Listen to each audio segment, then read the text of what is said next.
Áudio gravado em 7 de janeiro de 2023 por Cibele Manweiler para compartilhamento educativo e despertar do pensamento. Universidade Federal Fluminense, UFF, Faculdade de Direito, curso de graduação em Direito Caio Vargas Martins. Liberdade de crença enquanto direito fundamental. Orientador Prof. Manuel Martins Júnior. Niterói 2018. Liberdade de crença enquanto direito fundamental. Caio Vargas Martins. Resumo. Este artigo busca discutir a liberdade de crença e de culto enquanto direito fundamental. Para tal, voltaremos os olhares para os episódios da história brasileira nos quais pudemos observar clara restrição ao desejo humano de organizar-se sobre bases religiosas, ou ainda a nível de mistério, de identificar-se como pertencente a determinado grupo por vias de convicções espirituais semelhantes. Este estudo de casos possibilitará recolhermos evidências dos impactos desta restrição na vida do homem a fim de compreendermos a importância do tratamento do direito à crença e ao culto enquanto direito fundamental. Valeremos para isso de uma breve análise histórica das cartas constitucionais brasileiras até a Carta Magna de 1988, bem como de breve análise jurisprudencial de casos recentes. Palavras-chave: direito constitucional, liberdade religiosa, direitos fundamentais, liberdade de culto, liberdade de crença. Brasil. Introdução. Definições. Para que seja possível alcançarmos os objetivos aos quais esse artigo se propõe cumprir, inicialmente analisar os principais conceitos que permeiam o tema do direito à liberdade de crença.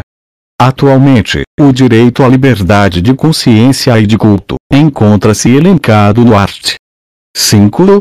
Da Constituição Federal de 1988, o qual dispõe que é inviolável a liberdade de consciência e de crença, sendo assegurado o livre exercício dos cultos religiosos e garantida, na forma da lei, proteção aos locais de culto e às suas liturgias. É justamente neste artigo que se encontram elencados aqueles considerados pelo poder constituinte como os direitos fundamentais do homem, os quais derivam do princípio da dignidade da pessoa humana, que por sua vez é fundamento do Estado Democrático de Direito da República Federativa do Brasil.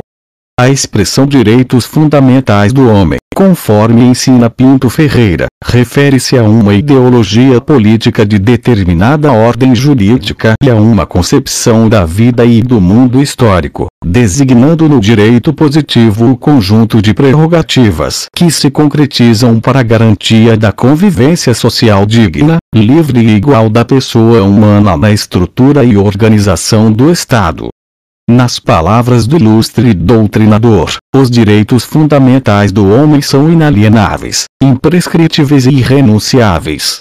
Embora a discussão acerca da origem do conceito de direitos fundamentais não nos revele um consenso doutrinário, havendo uma disputa de paternidade entre a Declaração de Direitos do Povo da Virgínia de 1776 e a Declaração Francesa de 1789, Declaração dos Direitos do Homem e do Cidadão, sabe-se que os direitos fundamentais triunfaram politicamente nos fins do século XVIII, com as revoluções liberais.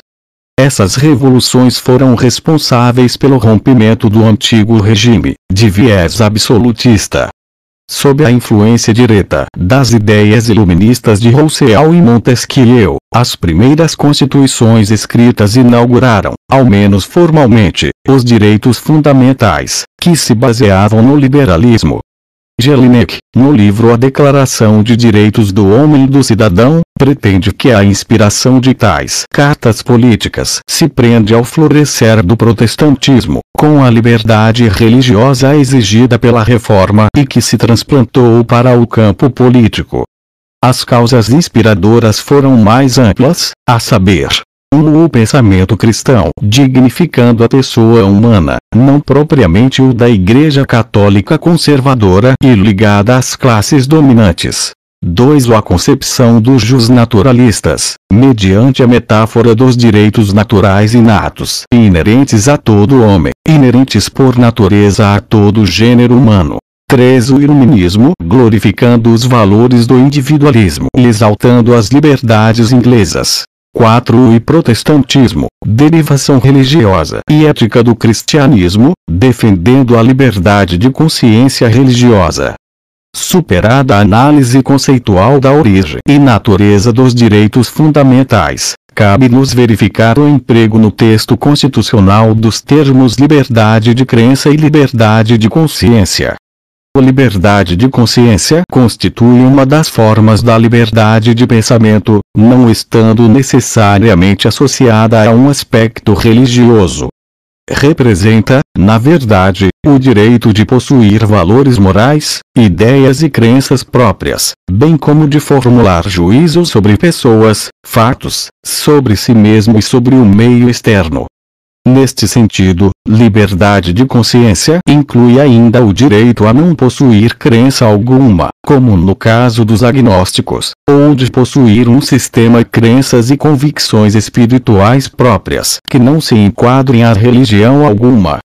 De forma resumida, a liberdade de consciência se revela na autonomia moral prática do ser humano, representando a faculdade de se autodeterminar em relação aos padrões éticos e existenciais, da própria conduta ou de conduta de terceira pessoa, seja em nível racional, mítico simbólico ou até em nível de mistério.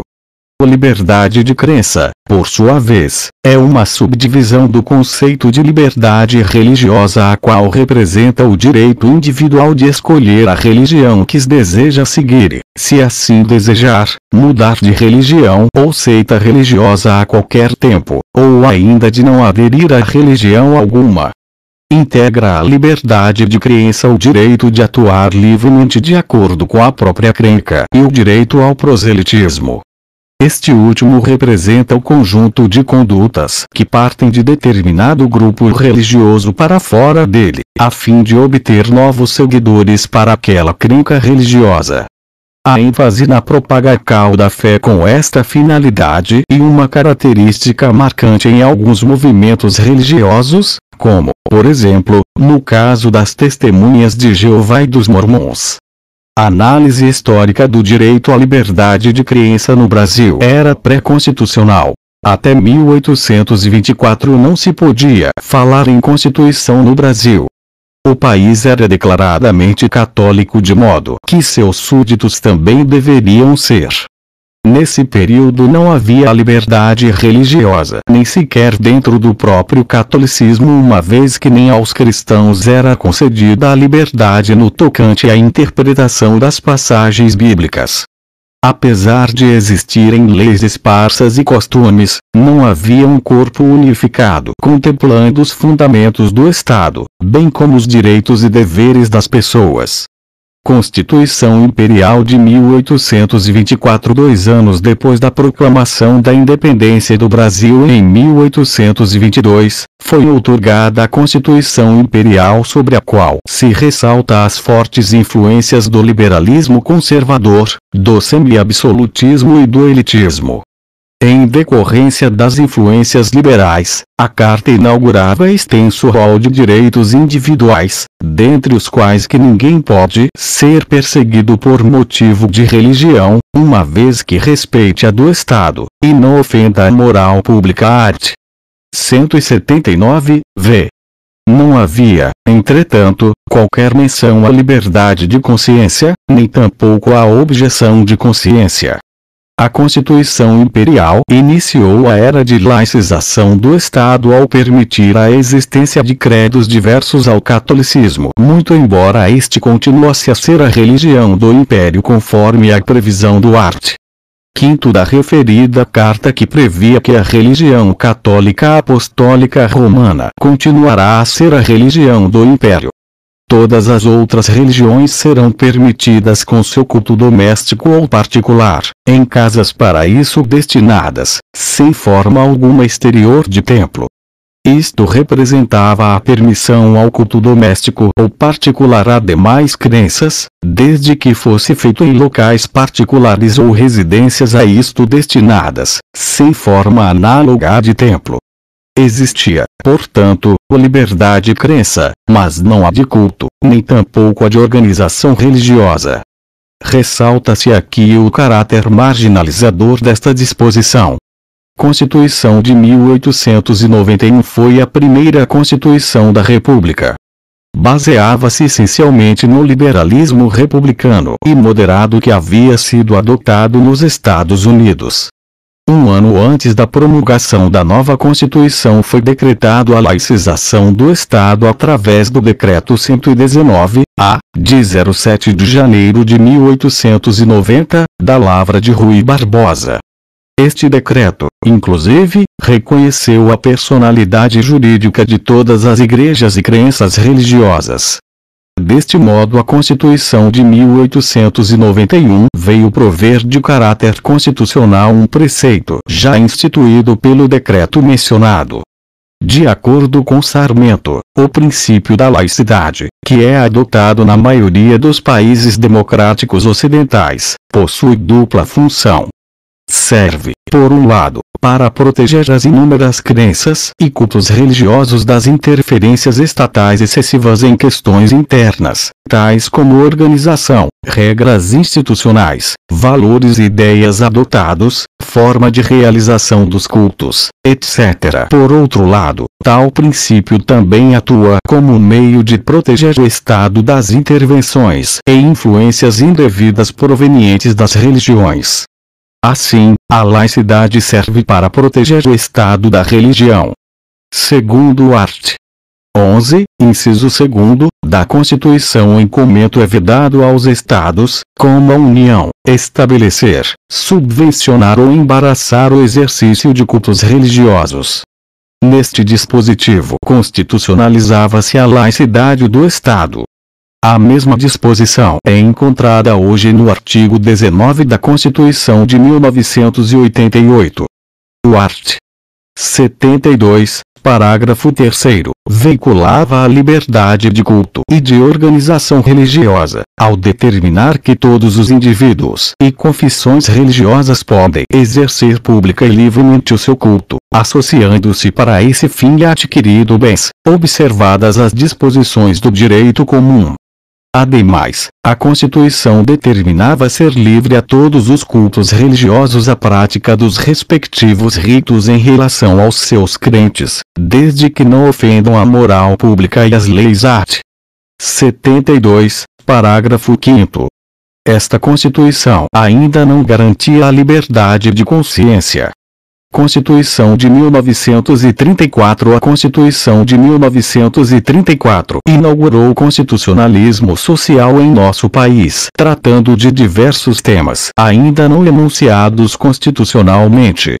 Os direitos sociais, isto é, os de segunda dimensão, ou geração, foram incorporados ao texto constitucional. Foi na Constituição de 1934 que a liberdade de consciência foi pela primeira vez expressamente prevista através de seu artigo 113, item 5, o qual estava redigido da seguinte forma: é inviolável a liberdade de consciência e de crença e garantido o livre exercício dos cultos religiosos, desde que não contravenham à ordem pública e aos bons costumes. As associações religiosas adquirem personalidade jurídica nos termos da lei civil. Nesta Constituição, os termos moral pública e lei foram substituídos por ordem pública e bons costumes, que passaram a ser as novas condicionantes ao exercício da liberdade religiosa. Constituição de 1937. A Constituição de 1937, apesar de ter surgido após o golpe militar, no governo de Getúlio Vargas, manteve a liberdade religiosa e de associação. Foi a Carta Magna brasileira de menor duração até hoje, durante apenas 3 anos. Recebeu o apelido de Carta Polaca, por ter sido inspirada no modelo semifascista polonês. Era autoritária e concedia ao governo poderes praticamente ilimitados. Determinava, em seu art. 122, item 4, que todos os indivíduos e confissões religiosas podem exercer pública e livremente o seu culto, associando-se para esse fim adquirido bens, observadas as disposições do direito comum, as exigências da ordem pública e dos bons costumes. Sendo assim, foi mantido o comando constitucional de limitação da liberdade religiosa à ordem pública e aos bons costumes, mas foi acrescentada a ideia de limites decorrentes de dispositivos de direito comum em decorrência do país viver no período ditatorial.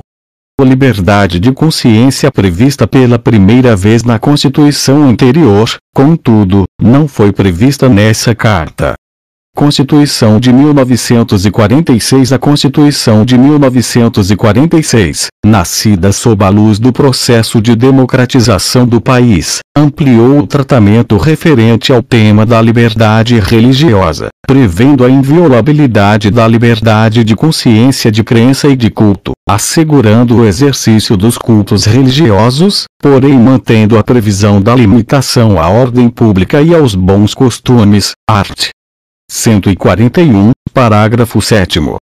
O texto constitucional também trazia a previsão expressa referente à escusa de consciência, determinando o seguinte: art. 141, parágrafo 8º, por motivo de convicção religiosa, filosófica ou política, ninguém será privado de nenhum dos seus direitos, salvo se a invocar para se eximir de obrigação, encargo ou serviço impostos pela lei aos brasileiros em geral, ou recusar os que ela estabelecer em substituição daqueles deveres, a fim de atender escusa de consciência. Esta também foi a primeira Constituição brasileira a prever, expressamente, a imunidade tributária dos templos de qualquer culto, ampliando as imunidades tributárias expressas nos textos anteriores, art. 31, v.b. Constituição de 1967. A Constituição de 1967 não trouxe novidades com relação à Carta Magna anterior, no que se refere ao nosso tema de estudo, trazendo a seguinte redação: é plena a liberdade de consciência e fica assegurado aos crentes o exercício dos cultos religiosos, que não contrariem a ordem pública e os bons costumes. Constituição Federal de 1988. A Constituição Federal de 1988 manteve o laicismo do Estado, a imunidade tributária dos templos de cultos de qualquer natureza, a liberdade de consciência e de crença no rol dos direitos fundamentais. Assegura em seu artigo 5º, que é inviolável a liberdade de consciência e de crença, sendo assegurado o livre exercício dos cultos religiosos e garantida, na forma da lei, a proteção aos locais de culto e às suas liturgias. É de grande importância ressaltar que no atual texto constitucional não existe qualquer subordinação à moral, aos bons costumes ou à ordem pública. No inciso 8º do artigo 5º, está expressamente prevista a escusa de consciência, determinando que ninguém será privado de direitos por motivo de crença religiosa ou de convicção filosófica ou política, salvo se as invocar para eximir-se de obrigação legal a todos imposta e recusar-se a cumprir prestação alternativa, fixada em lei. A escusa de consciência representa o direito daquele que for contrário a certos deveres impostos pela própria Constituição por razões religiosas, filosóficas ou políticas, de optar pela prestação de serviços alternativos como uma forma de compensação. Cabe-nos a partir deste ponto avaliar o enquadramento do direito à liberdade de crença e consciência como um direito fundamental.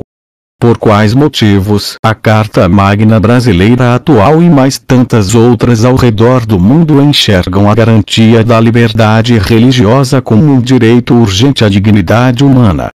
É o que se desenvolve a seguir. Desenvolvimento. Liberdade religiosa enquanto direito fundamental. O direito fundamental à liberdade religiosa deve ser compreendido como uma prerrogativa necessária à manutenção da identidade do indivíduo e, em última instância, do agrupamento deste em sociedade. a possibilidade do ser humano se organizar através de um sistema de crenças coerente com sua própria concepção de mundo e enquanto indivíduo dentro de um grupo, reforça a sensação de pertencimento necessária ao ser humano. Conforme o pensamento aristotélico, sendo o homem um ser político por essência, a única forma de se alcançar a felicidade plena é em sociedade, a qual exerce um papel fundamental no desenvolvimento intelectual e moral dos seus cidadãos. Sendo assim, é inegável a contribuição do sentido emprestado à vida em sociedade pela ligação religiosa que une um povo e o sacia em necessidades fundamentais inerentes ao homem. Na história da humanidade diversos são os episódios em que resta evidente o papel basilar das crenças religiosas na construção da identidade dos povos. Igualmente claros são os aterrorizantes, e muitas vezes irreversíveis, impactos da restrição desse direito de organização. A supressão do direito ao culto propicia o rompimento da ligação de um grupo com sua própria ancestralidade guardada nos ritos e tradições. Gera prejuízo sobre sua propriocepção enquanto povo e a consequente deculturação e enfraquecimento dos indivíduos submetidos à negação de características que lhe emprestam individualidade.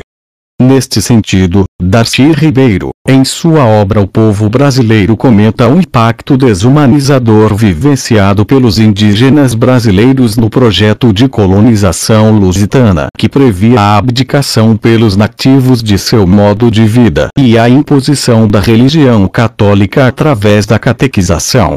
Os índios começam a ver a hecatombe que caíra sobre eles. Maíra, seu Deus, estaria morto. Como explicar que seu povo predileto sofresse tamanhas provações?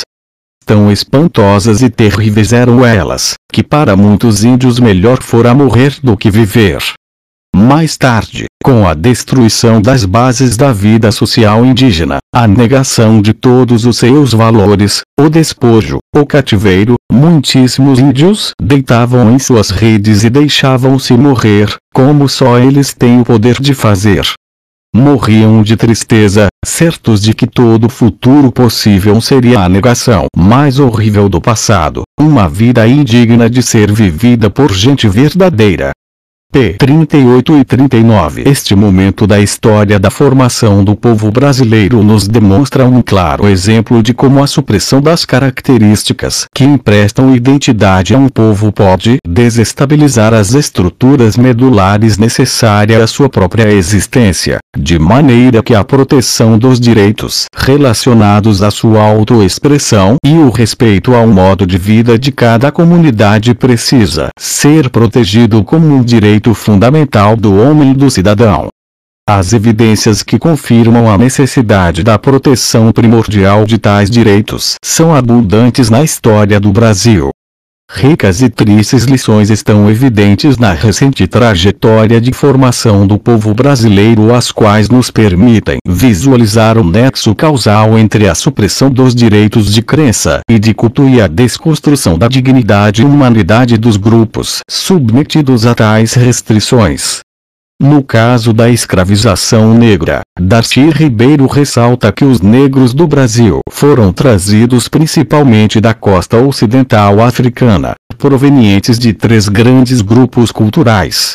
O primeiro, das culturas sudanesas, representado, principalmente, pelos grupos Yoruba, chamados de Nagô, pelos Daomei, chamados aqui de Gegé, e pelos Fanti-Ashanti, conhecidos como Mircas.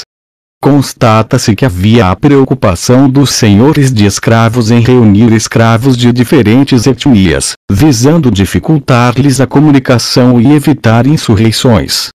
Cada etnia trazia consigo tradições e rituais próprios, visto que as crenças dos povos africanos, em grande parte, nasciam a partir da veneração aos antepassados de cada grupo, o que estudiosos do tema apontam como uma forma de preservação da memória histórica de cada povo. O culto aos ancestrais lhes permitia manter e fortificar os laços familiares com seus semelhantes dentro da pulsante diversidade de linhagens étnicas e tribais da Grande África. Deste modo, segregar os indivíduos em grupos étnicos diversos e lhes suprimir o direito à crença e ao culto era uma ferramenta útil encontrada pelas forças escravizadoras para enfraquecer e subjugar os negros da diáspora africana, evitando assim possíveis insurreições. Negando-lhe seus próprios costumes e mais todas as necessidades inerentes ao homem, sem amor de ninguém, sem família, sem sexo que não fosse a masturbação, sem nenhuma identificação possível com ninguém, aos poucos esqueciam-se da possibilidade de viver para si e eram muitos os que aceitavam a condição de viver reduzido ao patamar de mera mercadoria. Pela força do simbolismo conta-se que havia no Benin uma árvore, próxima do local de embarque dos negros que, a partir de então, seriam escravizados, chamada Árvore do Esquecimento. Antes do embarque, cada escravo era obrigado a dar 9 voltas, homem, e 7 voltas, mulher, ao redor dessa árvore. Esquecendo-se de quem eram, perderiam assim as forças para lutar pelo direito à vida digna que lhes fora brutalmente negada ao desembarcarem na outra margem do Atlântico. Situação similar se delineou contra o culto da Jurema Sagrada. Tradição religiosa de conhecimentos que procedem da articulação de diferentes fluxos culturais, mas de notada influência cabocla.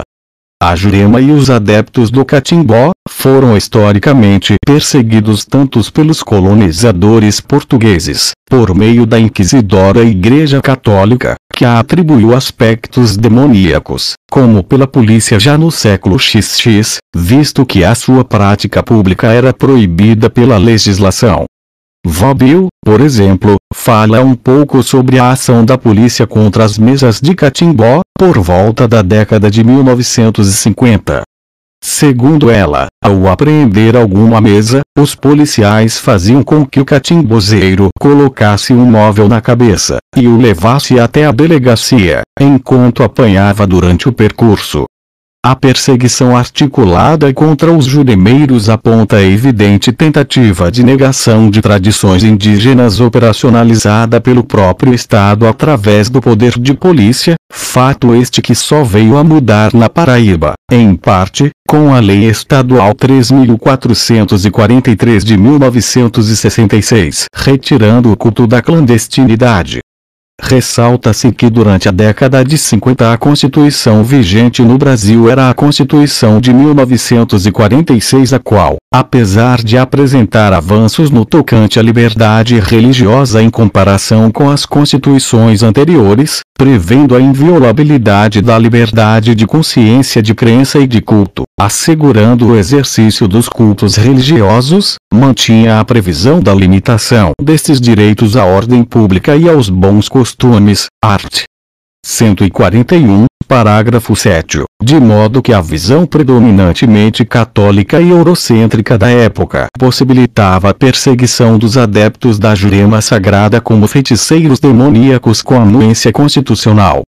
Limitações ao direito à liberdade religiosa e de culto. O proselitismo religioso e o discurso de ódio no Brasil. Cabe-nos aqui aprofundar a análise acerca dos impactos negativos que o uso inadequado dos direitos à liberdade religiosa em suas diversas modalidades pode oferecer às demais garantias constitucionais, ao próprio direito de liberdade de crença e consciência de terceiros e, por consequência, à dignidade humana.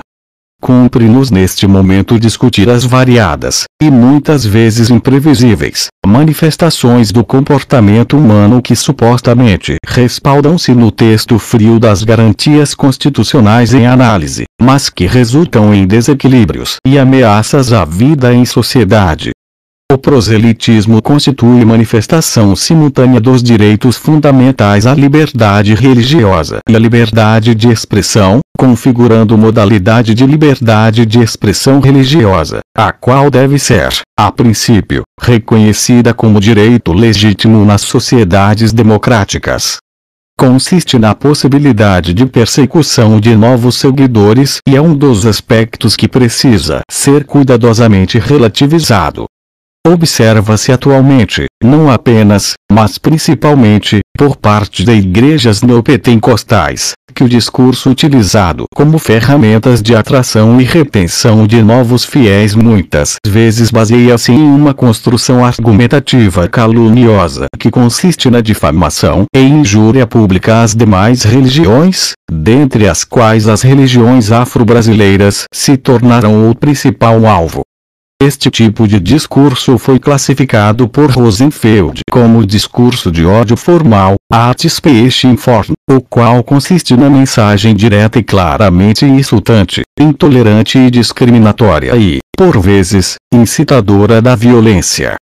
Dentre os motivos para os ataques direcionados às religiões de matriz africana está o fato de que historicamente a Umbanda e o Candomblé surgiram como forma de resistência, estando em ambos os casos intimamente ligadas às tradições trazidas pelos povos escravizados e, especialmente no caso daquela, incorporando elementos da cultura cabocla. Por estarem em sua gênese tão intimamente ligadas às parcelas marginalizadas da população, estas ainda hoje têm entre seus praticantes e adeptos uma maioria economicamente desfavorecida da população, constituída majoritariamente por pessoas que se declaram pretas ou pardas e de baixa escolaridade, de acordo com o censo realizado pelo IBGE, analisando dados do período entre 2000 a 2010. Esta parcela da população, por sua vez, vem sendo altamente cobiçada por igrejas evangélicas que buscam incessantemente aumentar a quantidade de fiéis que se tornam não apenas financiadores destas através do pagamento de dízimos e doações, mas também representam uma valiosa ferramenta para incremento da bancada evangélica no Congresso, Senado Federal e, recentemente, chegando até a presidência da República. Nos últimos 40 anos os evangélicos saltaram de 5,2% da população para 22,2%. O aumento desse segmento foi puxado pelos pentecostais, que se disseminaram pelo país na esteira das migrações internas. A população que se deslocou era, sobretudo, de pobres que se instalaram nas periférias das regiões metropolitanas. Não é coincidência que o número de evangélicos no parlamento cresceu, acompanhando o aumento de fiéis.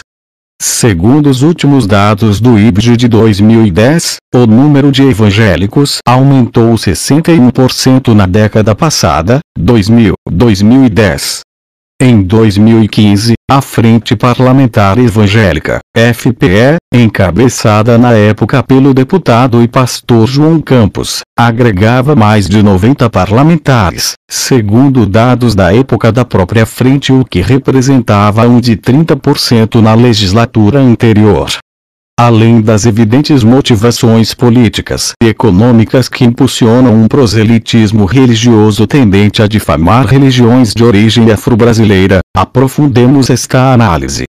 Em nível mais sutil da percepção, importa-nos questionar até qual ponto esta demonização dos cultos afrodescendentes, suas entidades e deidades, também representa uma propagação de um discurso racista que pretende a negação e desvalorização de tudo aquilo que faz parte da cultura dos povos ancestrais negros e indígenas. Ofende-se assim outra garantia constitucional, igualmente localizada no art. 5 da Carta Magna de 1988, a qual em seu inciso XLI constitui a prática de racismo como crime inafiançável e imprescritível, sujeito à pena de reclusão nos termos da lei. O princípio da laicidade estatal deve ser compreendido como imparcialidade e não como neutralidade do Estado em face das confissões religiosas, de modo que não existem impedimentos à análise jurídico-constitucional do proselitismo e do discurso religioso, uma vez que não se trata de analisar a veracidade teológica do discurso, mas de compreendi-lo como manifestação do direito à liberdade de expressão religiosa, a qual se submete, como qualquer expressão verbal, aos critérios de legitimidade exigidos pelos princípios constitucionais da tolerância religiosa, da liberdade religiosa e da dignidade humana dos seus receptores e alvos. Nas palavras de Milene Cristina Santos, a problemática, contudo, agrava-se ao tentarmos objetivar como poderia o Estado estabelecer um nexo de causalidade entre os ensinamentos religiosos professados e seu impacto no pleno gozo dos direitos fundamentais dos cidadãos moralmente condenados. O estabelecimento desse nexo de causalidade é realmente necessário, ou o Estado pode presumir o dano à igualdade e à dignidade de suas vítimas, tal como geralmente o presume na difusão de mensagens de ódio racial e étnico. Admitindo-se a hipótese de comprovação do indesejado impacto, estaria o Estado legitimado a silenciar os religiosos nas esferas públicas, a fim de que as vozes dos indivíduos moralmente reprovados fossem mais ouvidas? Ou o silenciamento dos ensinamentos religiosos configuraria inaceitável restrição ao direito fundamental à liberdade de religião e crença? Os principais instrumentos internacionais de proteção aos direitos humanos elencam os seguintes critérios para justificar eventuais restrições à liberdade de manifestar religiões ou crenças: a proteção, i, da ordem e da segurança pública, i, da moral pública, e, da saúde pública, e, dos direitos e liberdades de outrem. Os instrumentos, contudo, ainda possuem teor altamente subjetivo, garantindo grande discricionariedade a um magistrado no julgamento de cada caso. Inquéritos policiais e ações criminais. O fomento à conversão religiosa ao neopentecostalismo transparece em várias passagens do livro Orixás, Caboclos e Guias, Deuses ou Demônios do bispo evangélico Edir Macedo. Nesta obra o autor orienta que candomblecistas, umbandistas e espíritas conscientizem-se de que seus deuses, orixás, entidades, caboclos, e espíritos altamente evoluídos guias, não passam de demônios, espíritos sem corpos, anjos decaídos, rebeldes, que atuam na humanidade desde o princípio, com a finalidade de destruí-la e afastá-la de Deus. Relaciona as práticas espíritas e afro-brasileiras à loucura, à criminalidade, à imoralidade e à miséria financeira e afetiva. Os procuradores da República de São Paulo e da Bahia ajuizaram ações civis públicas após análise de exemplares do jornal Folha Universal e da obra Orixás, Caboclos e Guias, Deuses ou Demônios. A promotora de justiça Gláucia Maria da Costa Santana do Ministério Público do Rio de Janeiro afirmou que, de acordo com a Constituição Federal, em que pese a garantia constitucional da liberdade de expressão, é plenamente válida a limitação à liberdade de imprensa em virtude da veiculação de propagandas preconceituosas a determinadas raças, etnias, religiões ou procedências nacionais. Todavia, na solução da colisão entre os direitos à liberdade de religião e crença, de um lado, e a liberdade de expressão e informação, de outro, após a ponderação de interesses, faz-se a conclusão de que a liberdade de expressão e informação, neste caso, sobrepõe-se sobre a crença religiosa, como condição indispensável para o funcionamento de uma sociedade aberta. O entendimento da promotora foi referendado pelo Conselho Superior do Ministério Público em fevereiro de 2005. Os procuradores da República de São Paulo e da Bahia que ajuizaram as ações civis públicas supramencionadas obviamente discordam do entendimento do Ministério Público Estadual do Rio de Janeiro. Embora reconheçam a relevância do direito fundamental à liberdade de expressão nas sociedades democráticas, propugnam pelo seu exercício responsável, de forma a não lesionar a dignidade, a igualdade e a liberdade religiosa dos demais cidadãos. Ainda em decorrência da polêmica obra e de provas testemunhais que apontavam Edir Macedo como responsável por incitar pastores e fiéis da Igreja Universal do Reino de Deus a invadir terreiros de cultos afro-brasileiros, agredindo fisicamente os seus adeptos, o bispo tornou-se réu por acusação de vilipêndio público a objetos de culto religioso, incitação pública prática de crimes procedida pelo Ministério Público do Estado de São Paulo, pedindo sua condenação como incurso nas penas dos artigos 208, caput 286, combinados com os artigos 69, caput 70, caput, do Código Penal. O juiz José Fernandes Freitas Neto absolveu o réu e recordou, primeiramente, o caráter eminentemente pessoal da responsabilidade criminal, não podendo o réu ser penalmente condenado por eventuais excessos praticados por outros. Ressaltou, ainda, o caráter religioso dos escritos ora impugnados, os quais constituem manifestações inequívocas da liberdade religiosa do réu, constitucionalmente tutelada. Afirmou serem os citados escritos muito semelhantes aos elaborados por outras religiões, dentre as quais destaca a Igreja Católica Apostólica Romana. Citando trechos de estudiosos do direito canônico, salientou a relevância constitucional da liberdade religiosa nas sociedades democráticas, a qual se espera seja exercida na maior extensão possível, dentro dos limites estritamente necessários. Considerações finais. Resta claro após análise dos episódios brasileiros analisados neste artigo, nos quais pudemos observar a restrição à liberdade de crença, culto ou consciência, que, ao tratarmos de tais direitos, estamos diante de direitos que devem ser classificados e protegidos como direitos fundamentais. A importância dessa classificação se dá porque as obstruções ao seu livre exercício implicam em grandes prejuízos à dignidade da pessoa humana, à autodeterminação dos povos e na deculturação de minorias, podendo inclusive servir de ferramenta a forças opressoras à medida em que enfraquece a capacidade do indivíduo de reconhecer sua autonomia e limita a sua possibilidade de autoidentificação dentro de uma coletividade com cosmovisão compartilhada.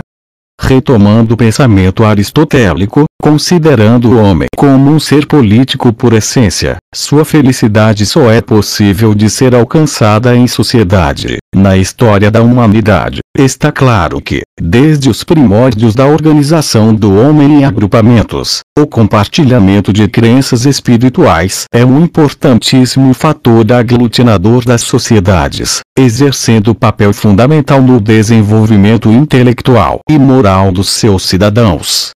É adequado, portanto, o tratamento dado a tais direitos na Constituição Federal de 1988, garantindo as liberdades em comento à qualidade de fundamento do Estado Democrático de Direito da República Federativa do Brasil.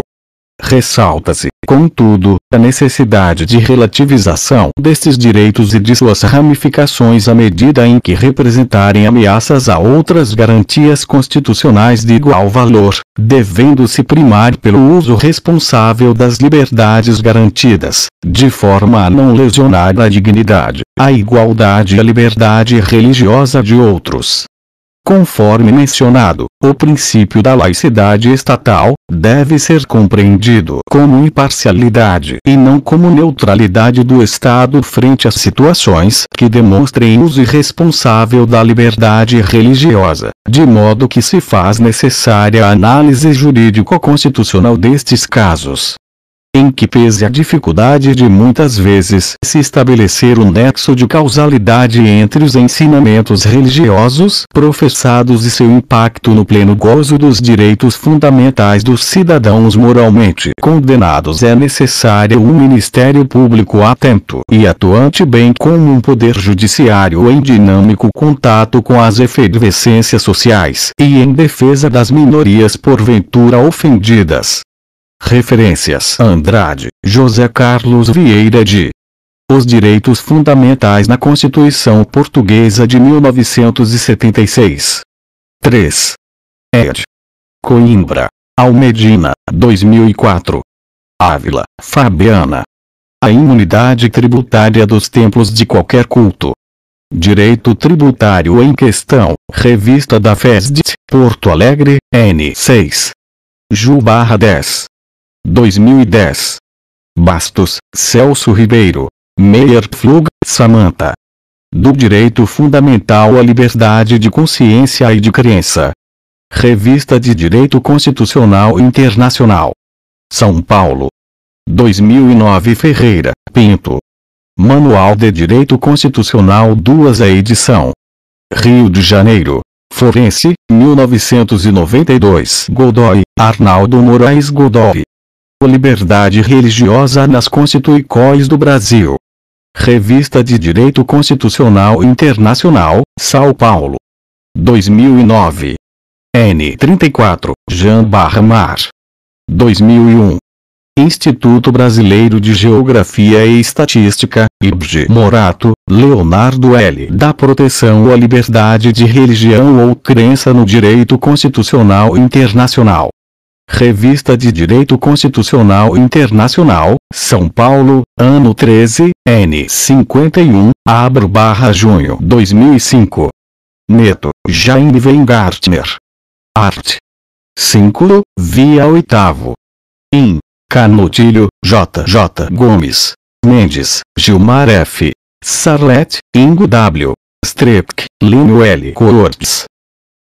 Comentários à Constituição do Brasil. São Paulo. Saraiva/Almedina, 2013. Ribeiro, Darcy. O Povo Brasileiro. São Paulo. Editora Companhia das Letras. 1995. Sarmento, Daniel. O crucifixo nos tribunais e a laicidade do Estado. Revista eletrônica P. Procuradoria da República em Pernambuco, Recife, ano 5, maio 2007. Soares, Luiz Carlos. O Povo de Cana, capital do Brasil. A escravidão urbana no Rio de Janeiro do século XIX. Rio de Janeiro. 7 letras. 2007. Souza Neto, Cláudio Pereira de Sarmento, Daniel. Direito Constitucional. Teoria, História em Métodos de Trabalho. 2. ed. 1. Reimpressão. Belo Horizonte. Fórum, 2016. Vieira, Carmine Guedes de Melo e Neto, Manuel Cavalcante de Lima. Liberdade religiosa no Brasil. Revista da AGU, Brasília DF, V17, N02. 225, 254, Abro/junho 2018. Universidade Federal Fluminense. Superintendência de Documentação. Biblioteca da Faculdade de Direito Martins, Caio Vargas. Liberdade de crença enquanto direito fundamental Caio Vargas Martins. Niterói, 2018. Orientador: Professor Manuel Martins Júnior. 1. Liberdade de culto. 2. Liberdade de consciência. 3. Crença religiosa. 4. Direitos e garantias individuais. Indexação. Artigo científico. Folha de indexação elaborada pelo bibliotecário Dempsey Bragante, CRB 76197, com os dados fornecidos pelo autor.